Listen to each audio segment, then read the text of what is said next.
मी माझं ध्येय निश्चित करीन आणि त्यासाठी परिश्रम करीन. संकुचित ध्येय असणं हा एक प्रकारे गुन्हाच आहे. मी चांगल्या गोष्टींसाठी सर्वतोपरी प्रयत्न करेन आणि यश मिळेपर्यंत करत राहील. मी माझ्या कुटुंबातला, समाजातला, देशातला आणि जगातला चांगला सदस्य होण्याचा प्रयत्न करेन. मी नेहमीच दुसऱ्याचं जगणं सुसह्य किंवा अधिक चांगलं करण्याचा प्रयत्न करेन. त्यासाठी मी जात, धर्म, भाषा, राज्य असा भेदभाव करणार नाही. मी दुसऱ्याला काय देऊ शकतो याचा विचार मी नेहमी करेन.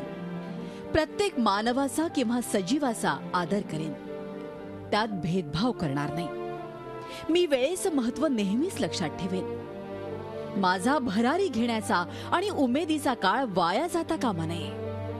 मी नेहमी पर्यावरणपूरक पृथ्वी ठेवण्याचा आणि पर्यावरणपूरक ऊर्जा वापरण्याचा प्रयत्न करेन. या देशाचा युवा नागरिक म्हणून मी प्रत्येक काम श्रद्धापूर्वक आणि धैर्यानं करेन.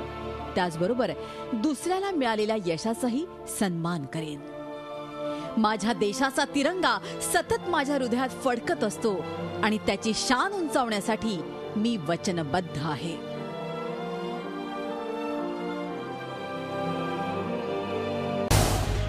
झी 24 तास रहा एक पाऊल पुढे.